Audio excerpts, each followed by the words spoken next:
Thank you, Chairman.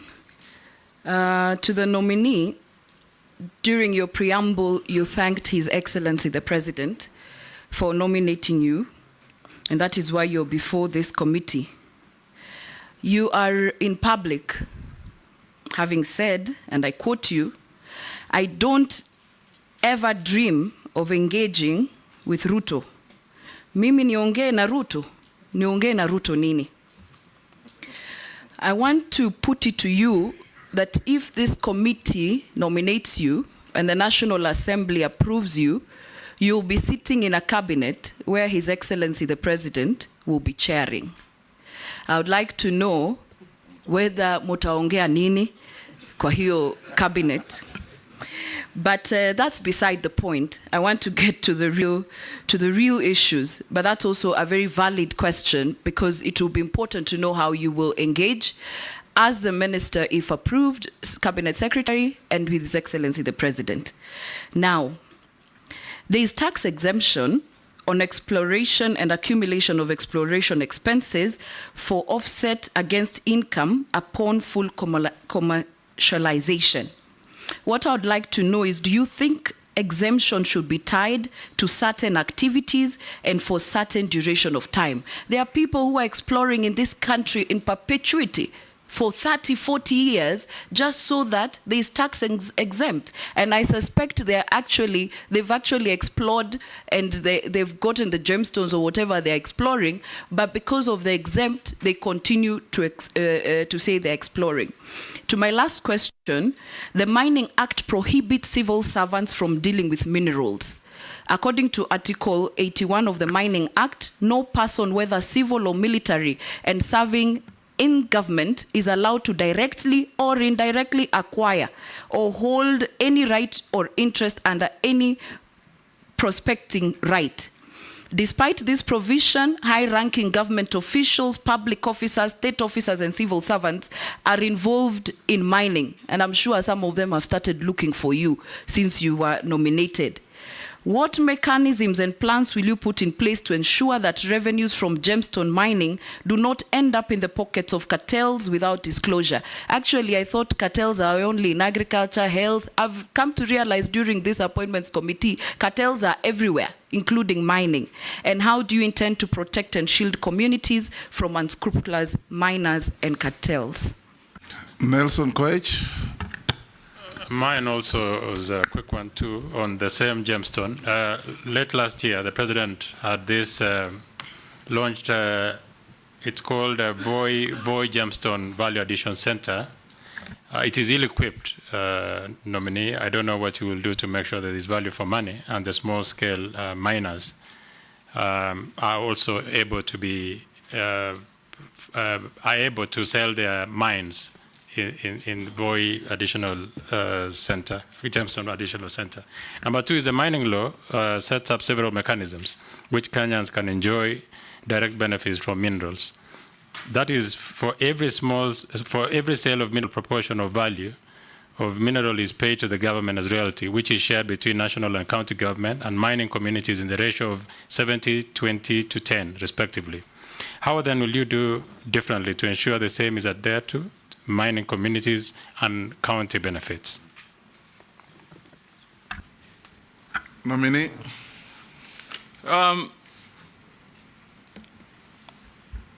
Honorable Naisula, you talked about exploration, but my research tells me, and I'm yet to get a detailed brief from the ministry, that you're imagining there are people doing exploration for 30 years. There are people doing prospecting for 40 years. How that makes sense, I have no idea. Whether it happens anywhere in the world, certainly it cannot be. How do you prospect for 40 years? So we need to quickly relook into our policy, Mr. Speaker. We can't as a country. And this explains why mining GDP's contribution is under 1%. It can't continue like this. It can't continue. And Honorable Naisula, you are very right. If you thought you saw cartels, I've come to learn within this short period of time that have been nominated, there are greater cartels in the mining industry. And Mr. Speaker, if you approve me, that is where I begin. Remove the cartels, remove the brokers. Mining industry in Kenya cannot be a market of speculators. Mr. Speaker, I've also learned that before someone hits the ground, you'll find instances where a company has exchanged hands more than 10 times. Someone has gone, applied for a license, given a license, sold it to the speaker, then sold it to Naisula, then sold it to Owen, then sold it to some farm in Canada, that one sells to China. All that time that they're speculating and gaining profits, the Kenyan people are losing. They are losing. It's only that and this is a task I'm going to take, because it looks like Kenyan population really do not have an idea of what geological minerals may be in the country. They must get involved, and I'll take it upon me to ensure they get involved. So I identify completely with your sentiments, Honorable Naisula, and this is an urgent matter that must be discussed and be realigned in a manner that works and defeats those cartels. Mr. Speaker, Mr. Speaker, Honorable Naisula told me nitaongea na. You don't have to answer that. Only fools don't change their minds. I was going to say it in Kiswahili. Go on and answer the other question. Wapumbavu tu ndo wabadilishe mawazo. There's a question on communities. Yeah, I'm coming to that. Yes. Number one, I've already picked an issue on, for example, timely disbursement of royalties. Mr. Speaker, I was talking to some people from Taita Taveta County, some community, who told me they have not received their share of royalties on a certain mine for the last 7 years. That can't work. What we need to quickly do is to ensure we create systems that function. And number one priority is that the Kenyan people primarily should be priority in terms of receiving their royalties and benefits. Mr. Speaker, we also have to have a conversation. I am looking forward, for example, to quickly engage the counties.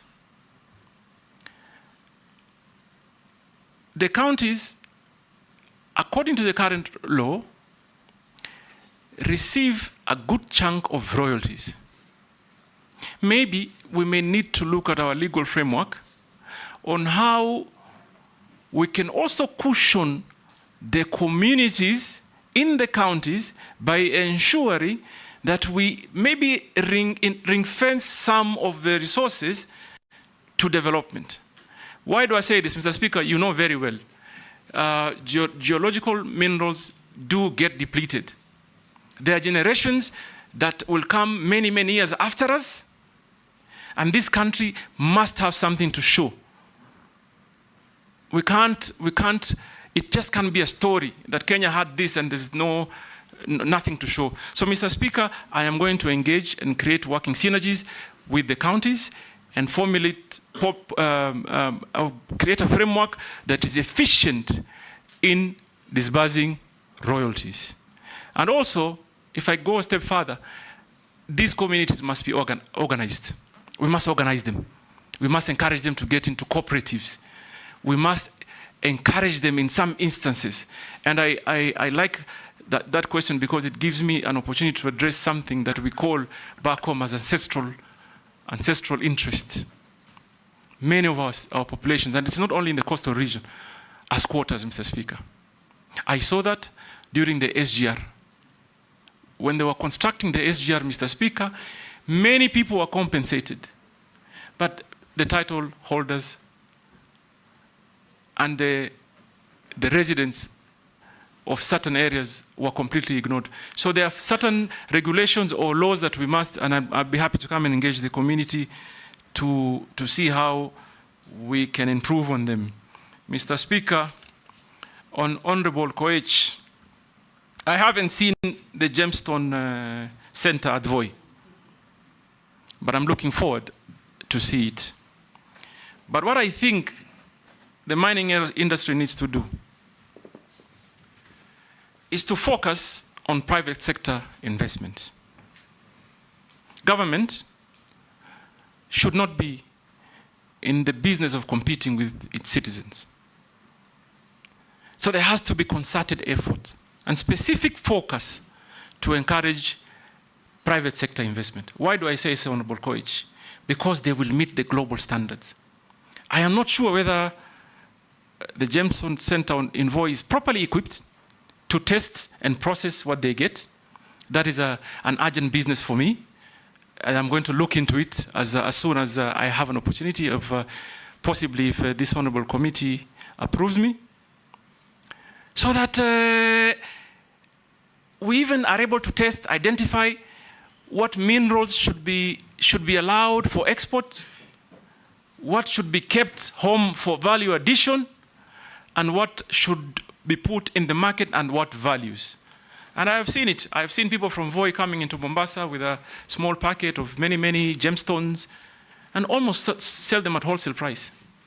Someone else picks them up, some foreigner will pick it up, go to Hong Kong, go to Thailand, and make double or triple the money that, that Kenyan ordinary man would. So I will look into that as a matter of urgency, Honorable Koich, and I'm hoping that I see the passion. We'll work together. Posing, then Gikaria, then Emase.